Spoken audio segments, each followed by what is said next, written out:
Thanks, Herbert. This is joint work with my colleague at University of Winnipeg, James Townsend, and what we will be talking about is, and what I'll be talking about, and what we're trying to do is very similar to what Feng was essentially doing. And so he has provided a good motivation for what we are going to be doing. I just want to acknowledge funding from Shirk and Mike Went's support and doing the analysis using the IMDb at StatScan. So our starting point is essentially the same as what Feng was talking about. There are over 20% of immigrants in Canada that have prior Canadian exposure of some sort. Either they were students or temporary foreign workers. And recently, programs have been targeting these immigrants in terms of the nominee programs and the Canada Experience Class programs. So what we started with was basically asking ourselves essentially the same question that Feng was talking about. How do whether these immigrants have an advantage in the Canadian labor market, and how that advantage translates, and where does that advantage come from, and so on.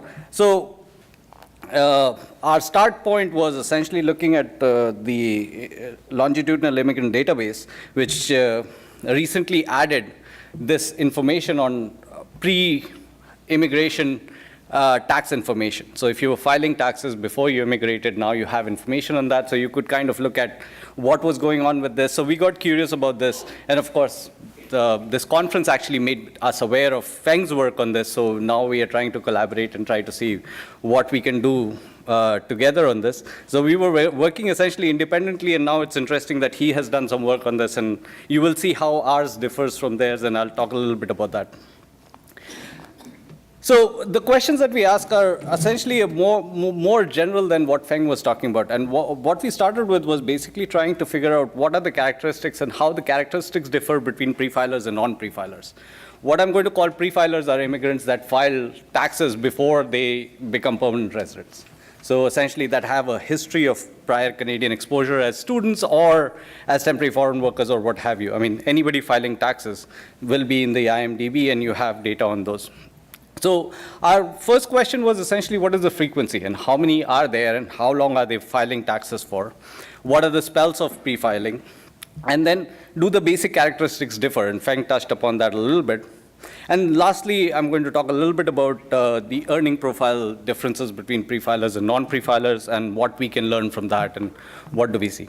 So that's where we are headed. Now this chart is basically something that Feng has already presented, that you have this pattern of increase in pre-filing post-2000, and that we suspect is temporary foreign workers and the provincial nominee programs. And also you have that jagged thing going on in the 90s, which we suspect is the Chinese immigrants coming through after the Tiananmen Square crisis, and so there's this refugee surge in that period. So I think that explains that jaggedness, and then you have that decline, and then the increase post-2000. The interesting thing that we started doing was essentially asking ourselves, okay, how many times do they pre-file before they actually become permanent residents? And what we find here is, if you look at the data, it basically more than 90% are in the 4-year period before permanent residency. So either they come in as temporary foreign workers, stay here, and if they're successful, they file for permanent residency, or they leave. So they won't appear in the data set. So I mean, in about 4 years, you can capture about 92% of pre-filers. And the frequency really declines after that. So there are very few that are beyond that 4-year period. And if you look at 10 plus years, there's some, but that seems to be a very rare occurrence for us. So what we are going to use that is for basically trying to see where we should start our analysis from.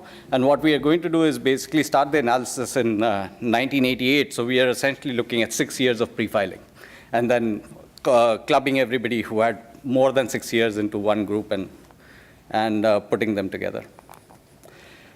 So just to summarize, in terms of the frequency of pre-filing, there are over 20% of immigrants that pre-file in that 92-2009 period, and over 90% of immigrants essentially pre-filed for 4 or fewer times, which basically is the period before their permanent residency that they were in Canada. And also, the other thing that we noticed was essentially it happens in a continuous block. If they file in consecutive years. There are no gaps in pre-filing. So basically, if you look at that, it was essentially 90% were filing 4 times and for 4 years. So it was both. And we tried to do a lot of checks around that. And we have a lot of ways of checking on how this pre-filing pattern happened and so on. So that's where we started from in our first round of tabulations to look at this.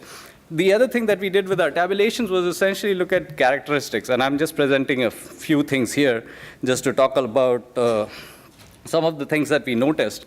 There are some source country differences and things like that which are not on the slide, which we have as well in our tabulations.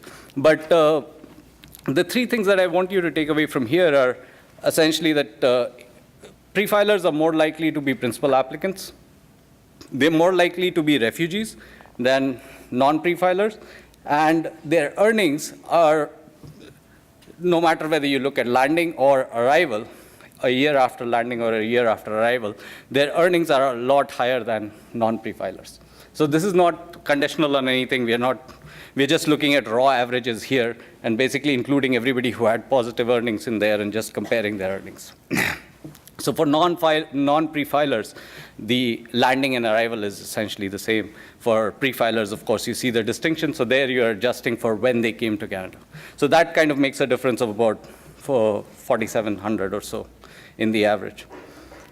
So that's basically that was a start point for this. And then we asked a question, basically, if we look at different programs, how does that stack up? And where are these pre-filers coming from? Whether it's the economic class, the family class, or the refugee class, the 3 broad categories of immigration. And to our surprise, essentially, it was basically starting from 91 to 93, as you can see on this graph, that a lot more refugees are pre-filing. Prior to that, there were not that many refugees. And after that, refugees have been a constant fraction of that pre-filers. And in terms of economic class, it's been up and down. As a fraction of economic class, you see there was an increase in 91, 93, and then a decline in 94, 96, and then a rebound after 2005, which basically is picking up that PNP process. Family class, we don't see much of a pattern there. But the refugee was one that we kind of saw, and that was essentially what was reflected in our summary statistics as well, was basically more refugees are pre-filers. So where do we go with this? Well, we basically were struggling to essentially put it in the immigration literature that was there prior to us starting to think about this.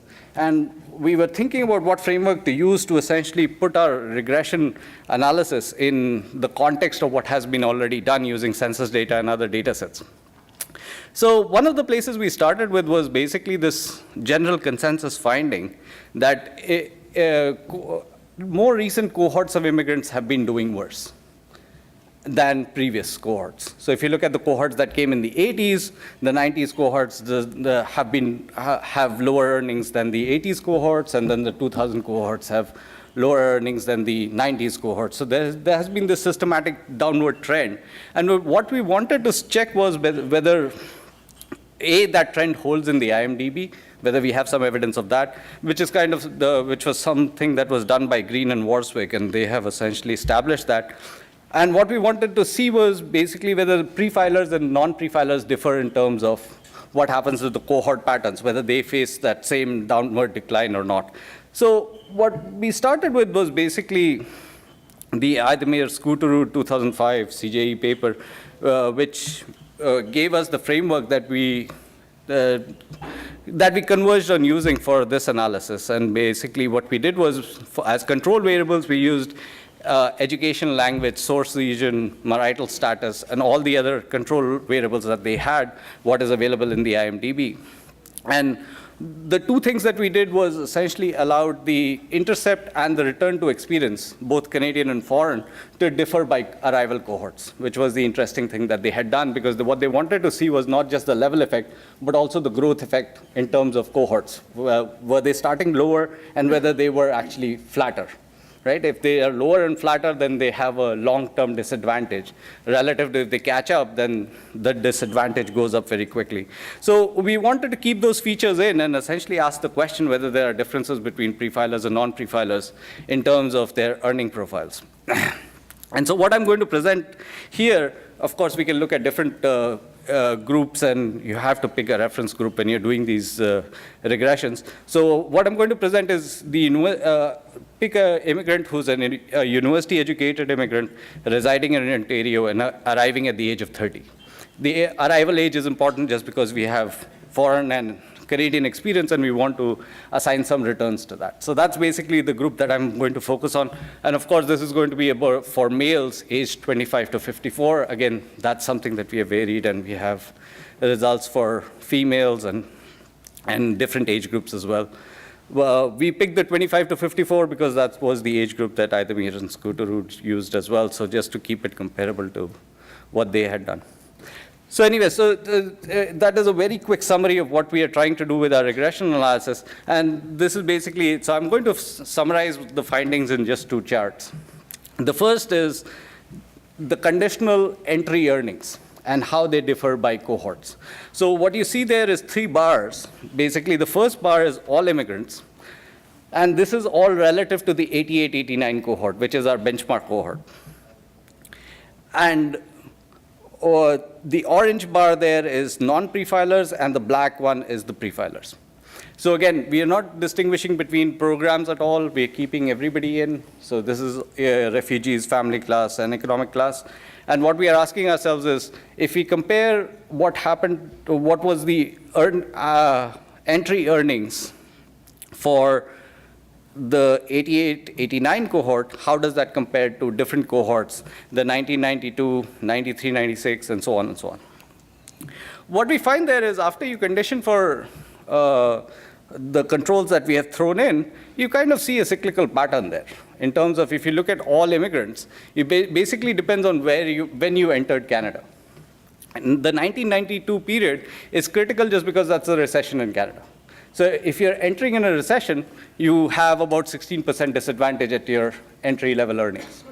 As the situation starts improving, 93, 96, you see that difference goes down to 3%.